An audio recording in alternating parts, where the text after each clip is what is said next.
Good morning, warriors. Welcome back to another episode of Power Over Pink. I'm so glad you're here again. Today, we are switching gears, and I am so excited to bring my friend Melissa Korel here today. Thank you for being here. Thanks for having me. Melissa and I actually met because she did a support group for oncology here locally and brought her services to our attention as breast cancer warriors. So I was like, oh my goodness, people need to know about her, need to know about her abilities and what she can do for breast cancer warriors.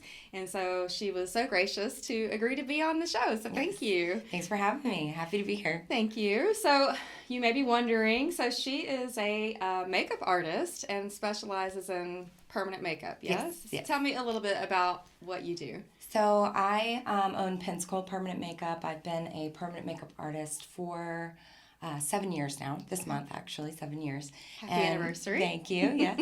And I specialize in eyebrow tattooing and areola tattooing. Okay. We do offer other services in studio. I personally only specialize in those two. Okay. And I'm so thrilled to be able to do it. I mean, it's the most fulfilling thing ever, the best job ever. Yeah. But it is something that a lot of people don't really know about. Right. Eyebrows are really, really popular. A lot of people know about the eyebrow tattooing or that there's something out there. But as far as the 3D areola tattooing goes, that is something kind of a niche thing that not all permanent makeup artists are offering. Right. And so it's just unfortunately something that most people or a lot of people don't know about yet. I did know about it, so Yeah. I was excited to learn about it. Yes. I mean, I thankfully did not have to have a mastectomy, so that was a blessing to me. But then I thought, well, even the radiation changes, the coloration of the areola, and all these things. So just to know that that's available, should I ever have to get a mastectomy going forward, was game changer for me. Yes. Because it's a big part of what makes us feel feminine, and we don't talk about it enough. So, Yeah. I mean, have you... Like, what's been the most rewarding experience as far as, like, a woman coming in and getting that after surgery? Oh, just them looking at themselves in the mirror after and just the tears that well up in their eyes, seeing themselves again. It's like they feel whole again.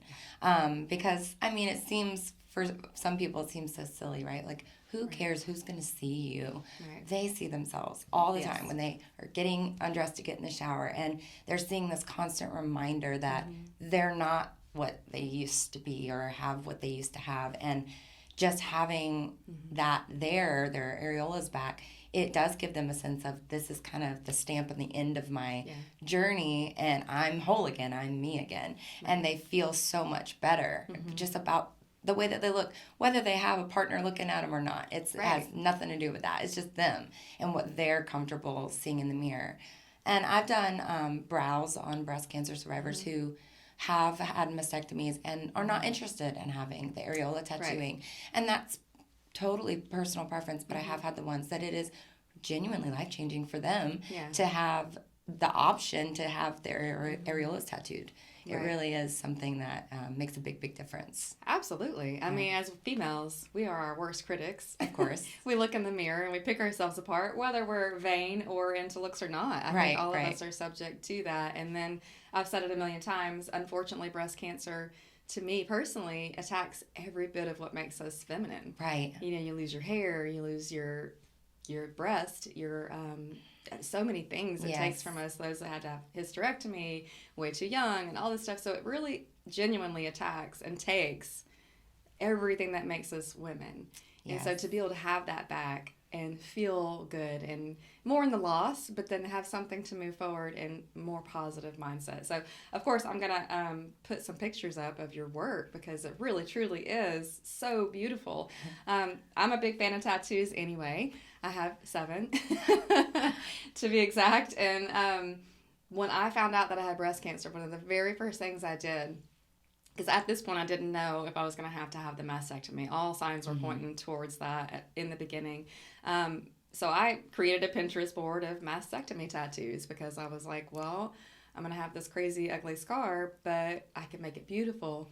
Yes. But then finding out about you, I was like, well, that changes everything because honestly, that's probably what I would do. I would want to feel normal in a sense and not, I mean, tattoos are beautiful and every way, but then that just is something, again, that gives back to taking that feminine side. Yeah, and I've seen some really, really cool tattoos that people have gotten, like flowers and things like that. But what we do, it actually looks realistic. It looks like a 3D layered, textured areola. Like you can look at it from the front, you would never know that it's not protruding. Right. So the techniques have improved so much in the last few years as far as tattooing and permanent makeup and paramedical tattooing go, that it's just getting more and more realistic looking as time goes on, and the training out there that's available to us artists. It really looks real. It does. Yeah. The pictures, I was like, what? It's wild. People don't believe that it's a tattoo. I actually, when I make posts on social media, because, of course, nudity is a thing on social media. They don't want you posting nudity. I actually have to put in the caption, "This is a paramedical tattoo. Please do not report. This is a breast cancer survivor. This is a tattoo." I have to, like, in big, bold letters, put that, because people will report it as nudity. Yeah. They think it's an actual... It looks real. Yes. I mean, it is a is breast, real. but it's not an areola. It's not a nipple. It's flat. It's a 3D tattoo. But it looks so real that I have had it taken down. I actually had it taken down on TikTok one time. Oh. And I just thought, it was actually the first one I ever posted, and I was like, well, TikTok's strict. They're not going to let me have it. But I appealed it, and I just left it and didn't even... I thought, of course, they're going to deny it. They're not going to let it up. I went back, and it had like 20,000 views on it. Wow. And I was like, oh, they put it up. And I didn't. It was days later. I didn't even know. I'm so not a social media person. But they let it go up. And I was so glad they did, because it reached a bunch of people. That's amazing. That's the biggest one I've had with the breast cancer, 3D areola tattooing on TikTok. But yeah, it was my very first one. And I learned then I have to put in the caption what it is. Yes, please don't report it. This is art. Yes, actually. Exactly. Yes. As we learn as we go, but got to follow the rules on social media. That is for sure. That's a learning curve. Well, so the eyebrows as well. So how often do you find breast cancer patients have lost their eyebrows? And oh, a lot. Before I started doing the areola tattooing, I started doing that. Really, I learned it years ago, but then I really started doing it about a year and a half ago. The eyebrows are what I was doing mostly, and I've had over the years many breast cancer survivors, or any type of cancer survivors really, come in for their brows, because a lot of them lose it during chemo. They lose their hair. And so I've seen many women over the years for the brows, and even after they complete treatment, a lot of times their brows don't come back the way that they were before. No matter how much time has gone on, they're just not full anymore. Right. Or women like you say you don't lose all of your hair, but you just notice some thinning down the road. I see a lot of women for that kind of thing, and there's so many different techniques as far as brow tattooing goes that we can give you whatever look you're really going for. That's nice. We can do a full glam powder brow that people who like a full face of makeup every day. We can do hair strokes. There's just so many different techniques out there for brows that we can really cater it and make it really custom to the person's desired look. I think that's amazing. And I saw some of her work for her eyebrows as well. And it's not honestly anything I've ever considered, because I don't usually wear a lot of makeup. I wake up very natural. I put on makeup for this. But when I saw it, I thought, well, that is definitely something I would consider, because it looks so real and it can look so natural.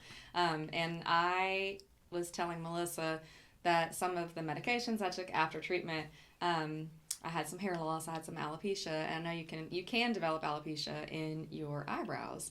And one of the side effects of taking the drug anastrozole is alopecia. I Googled it when I developed a spot in my hair, and it was right here in my hairline, right where I parted.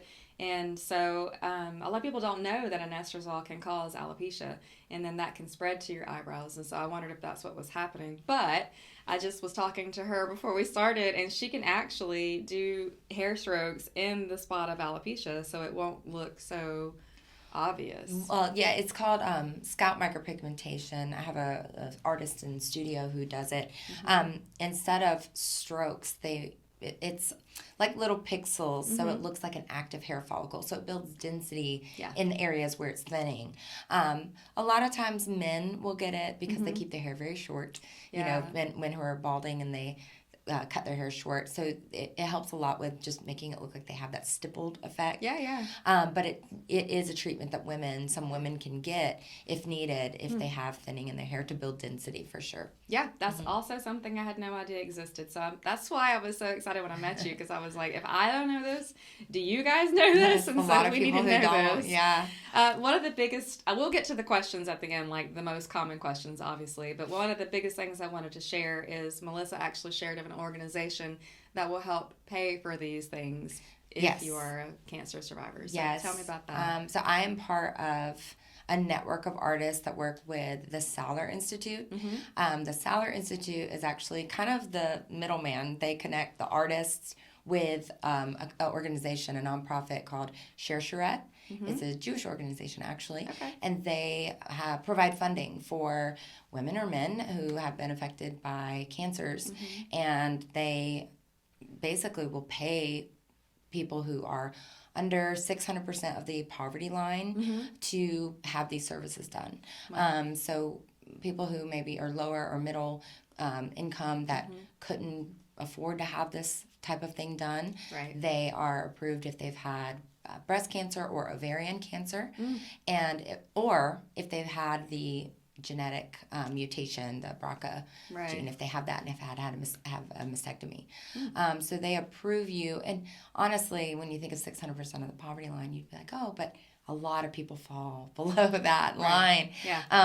So it really is helpful for a lot of people. In fact, I don't think I've had one person that was denied by them that tried to go through them that I'm aware of.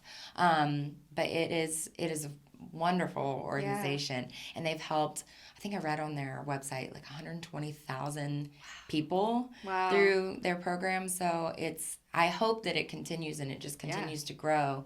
But yeah, it's for areola tattooing and eyebrows. Now they do have, it's like you can get one or the other. They will pay for one or the other, and that's something new that they've kind of established this year. We just learned that January 1st, basically.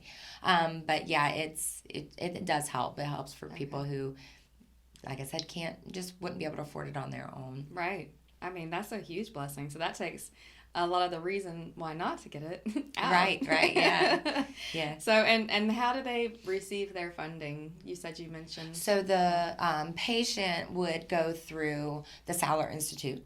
So they would contact Carla at info@saulerinstitute.com. Just email Carla, and she will put you through to whoever you need to go through as far as filling out the forms and going through the approval process. Yes, exactly. Yeah. But you can also go to the Sauler Institute website, and there's a link to the Chercheret page, and you can fill out the forms through there. Okay. Yes. So you are local to Pensacola. So if someone watching this is not from Pensacola, from what I understand, they would connect them with artists in their area. Absolutely. So there are 50 artists as of now that I'm aware of with the Sauler Institute, and they are all over the place. So if you are not from here and you don't know of an artist, they can connect you with artists and give you their portfolio so you can choose.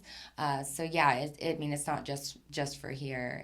If you are from here and you did want me to do them, then you would just, in your request me. I believe I'm the only artist in the area that has partnered with the Sauler Institute. Okay.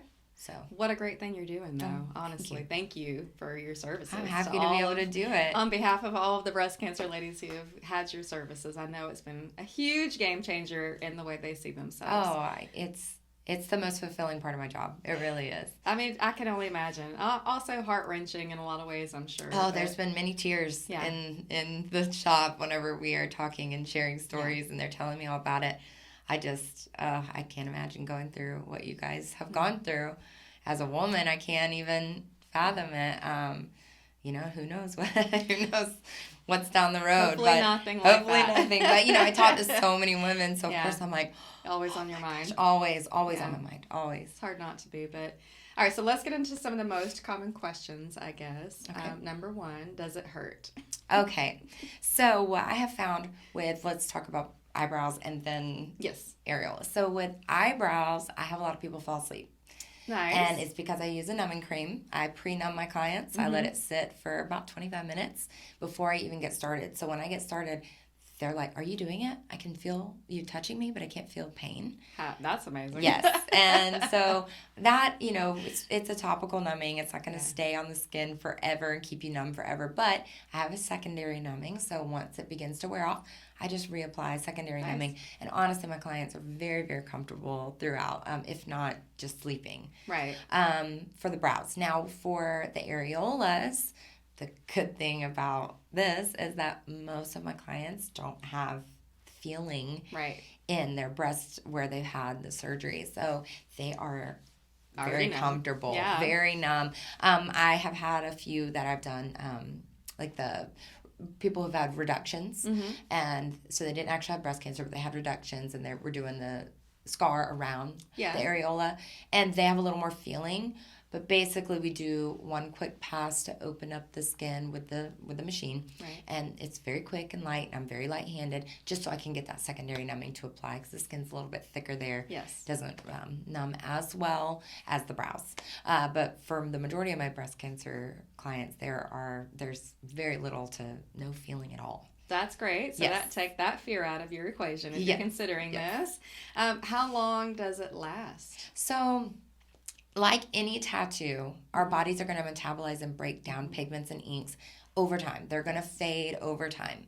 How long it lasts, it really varies. There are refreshers, like a color boost, that you would need probably every few years, 4 or 5 years, to reboost the color.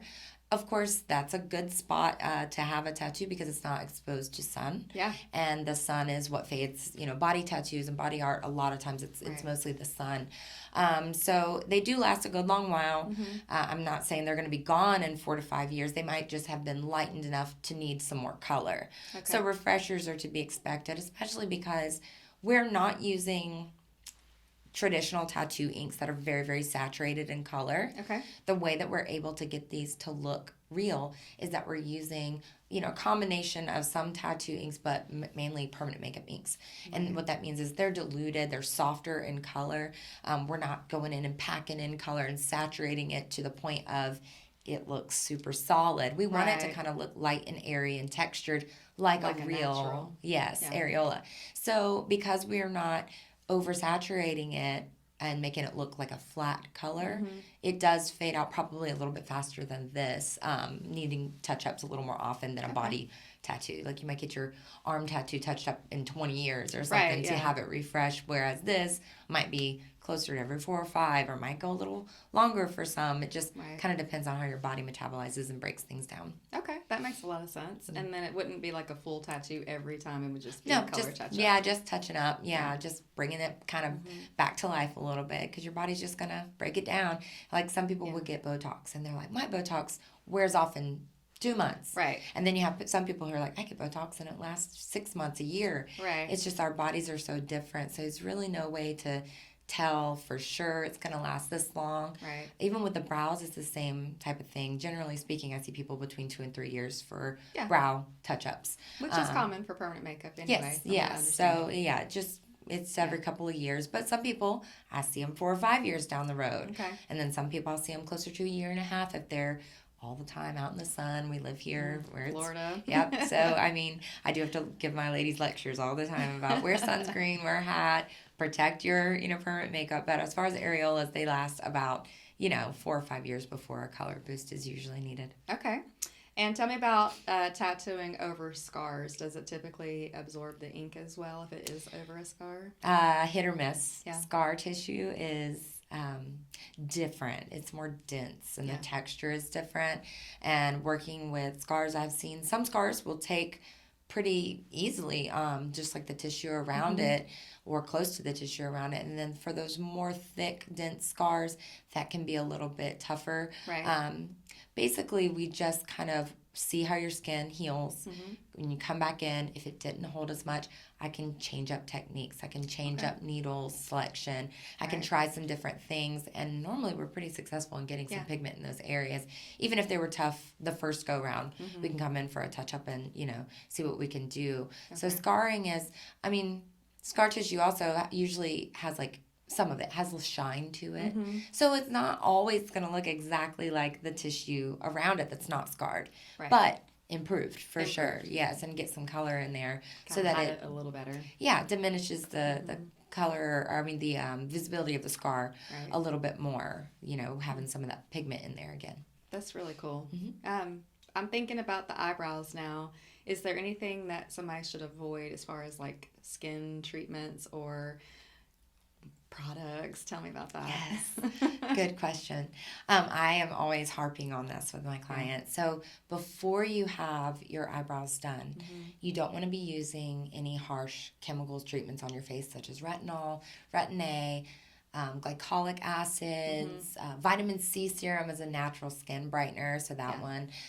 But mostly it's the more harsh chemicals like retinol, retin A, or tretinoin. That's another one that a lot of people use. Yes. Those will thin the skin, and then whenever we're trying to tattoo the skin, it gets very, very irritated, very red. Sometimes they bleed more because it's just the skin is not happy with getting a needle hit to it. Right. So we tell people to get off of all of those for 2 weeks in the brow area. And then after you've had permanent makeup done, you don't want to use those types of treatments or chemicals near the brows. You can use them eyes down or top of the forehead. And this is what I tell my clients. I harp on them all the time. Don't go in between the brows. Don't go within an inch of the brows, because it is really great for sunspots and age spots and things of that nature.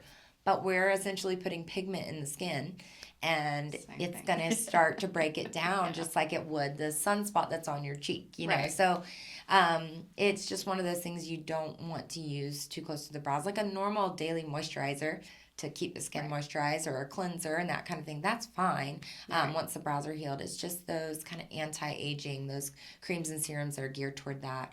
And also, if you go get chemical peels, you want to tell them, please don't go over my brows, because it'll lighten them. And really, more so than lightening them is the possible shifting of color. Ooh. We want it to stay more neutral toned. We want it to look more natural. Right. And whenever you're introducing chemicals into that area, it can shift them to something that looks less natural, has different hues in it that you're not really wanting to see. And that's typically what we see with chemical use in the brow area after having permanent makeup done. Okay, that's great information. We don't want purple eyebrows. No, unfortunately that's out there, because years ago when I first started doing this, really it wasn't anything that was taught to us to tell our clients and educate our clients of don't use these products and chemicals. We just hadn't seen the effects of it in the industry really for too long. Nobody really knew. But now, oh boy, do I know. And I harp on my clients, especially the ones I saw in the beginning. I'm like, okay, stop using this. This product is basically doesn't play well with permanent makeup. That's the gist of it. Because it's the pigmentation and all the things that go with the science behind that. Exactly. What about facials? Are those okay? As long as not having a peel, but if it's hydrofacial or a facial that a normal facial, just a feel good facial or dermaplaning or anything like that, sure. Okay. It's what it is the glycolic peels and things like that, like chemical peels really, and then laser treatments. Okay. Laser treatments you want to avoid, and they can go around. They just can't go over the brows. That's really the main thing. I just had my first laser therapy. Oh. I have not had laser yet, and I watch it all the time, and I'm like, ooh, yeah, that's the one. I already have it picked out in my head when I'm ready. It was intense. Was it? I love the results. What laser? It was the IPL for the dark spots. Yes. Yeah, that was fun. I've heard that it hurt. It hurt so bad. I heard. And the lady was like, it's gonna be like a hot rubber band, and I was like, smacking. No, I heard that. It is not. It's more like being stung over and over by a hornet or something. It was intense, and I was like, I've had tattoos. 7, so I'm used to this type of, and no comparison. Did they numb you? No, you can't, not with this one. So anyway, I was not prepared, but I was very, very thankful for the after effects. So just to hear that what she's doing does not hurt, I'm like, and that's because the face is so much more tender. Oh, yeah, for sure. No, I have figured out the best way of numbing clients. So honestly, majority of people fall asleep. They really do. So any questions that you can think of to answer that I haven't asked, like something that you've encountered that might, that somebody might have a question about? Oh my gosh, so many. So a lot of people have the question of how do I book an appointment? Yes. Or what are the kind of, what do we do? Do we book online or how does it work? I have a slew of information on my website. Okay. A lot of people, if you've come to me before, you know that my paperwork is intense. The reason is because I'm basically covering all of those questions in my paperwork before people come in, because I want them to have a very solid understanding of what permanent makeup is, what to expect after the treatment, aftercare, how to follow it, what to do before you come in. I want them to know all of these things. So if you go to my website, I basically have everybody fill out an appointment request form. And on the appointment request form, it'll kind of give you the breakdown of all of these kind of Q&A things that most people have, the questions that most people are going to ask. And then that form goes to my office. Okay. Once we receive it, we reach back out to the client and say, hey, everything looks good. Here are our availabilities, and we let them choose that way. So we don't have where you go on and you select your date, but my office coordinator will schedule you. All you need to do is fill out an appointment request. Okay. So we have one for brows. We have one for areolas. We have a couple more on there that you'll see, but those are the two with what we're talking about. So all of that information, because there's so much that people don't know about or think about. Like I've had people come get it done, and they had a scuba trip planned 2 days after any of these procedures. You're not going to be able to go swimming right after or be out in the sun or anything like that. There's a healing process associated with anything like this, a treatment. Even with tattoos. For sure. Thing. Yeah. And so people sometimes don't think that through. Right. And so all of those little things are hit on our aftercare sheet on the website and on the form that you fill out. So it's a lot of paperwork. It's a lot of things to read through. I'm a stickler for reading it because it is something very, very important to know everything. I mean, it's not a decision to be taken lightly. No. Permanent makeup is, it does fade over time, but it is permanent makeup. It doesn't mean it's going to fade away completely. So if you are not confident in the artist that you've chosen and you go somewhere and you don't get the results that you are hoping, really laser tattoo removal is your only option or one of them. So we really don't want to go that route. So we want everybody to be well informed before deciding to do any of these types of procedures. And that's why we have so much information on the website. Communication is key. Yes. It truly is, and education. And so it sounds like you just cover the bases just because it is best to know these things. And don't just go in blindly trusting. You have questions, ask them. Yes. And make sure you know every possible outcome. And just, for sure. Yeah, that's very smart. Well, some people love it. Yeah. And then some people are thinking, oh, this is excessive. But I've been in the industry for 7 years. I've pretty much seen it all at this point. And so I like to over prepare for everything rather than under prepare. And my clients are very well informed before they come in. And like I said, some people love it. They're like, oh my gosh, I love that you have all of this in place for us to read. And then other people are like, I don't like to read. But it is there. It is there, and there's a reason it's there, because we do want everyone well informed before they come in. Or if you're on the fence of having it done, we don't want you to come in until you're ready. We want you to come in and be excited about it, and you feel confident in the person that you've chosen to do this, and not come in and have one foot out the door ready to go, because then it's stressful for everybody at that point. It should be. It's a very fun time for people to get something that they have lost and get it back. And we want people to be excited and happy when they're there and not, oh my God, this is going to turn out bad. If you check out the person that's doing it, check out their portfolio, ask lots of questions, you really, that part is out of it. You do come in with that kind of confidence, and I'm so excited to be here. This is going to be great. And it turns out great. Yeah. Yeah. And it's all for you to have the best possible outcome. Exactly. So it is to your benefit to know all the things. Yes. Yes, definitely. Okay. Anything else that you could think of that somebody might want to ask? If the answer is no, that's okay. I don't know. It sounds like to me that if there was anything, it would be 100% covered in the paperwork. So if there are any questions that she has not covered, obviously go the route. I will, of course, put everything that you've mentioned in a link on the YouTube information side. And then if you have any questions, her contact information will be on there. Her website will be on there. And then the organization we spoke of will be on there. And Perfect. So, anyway, I am so thrilled that you're doing this.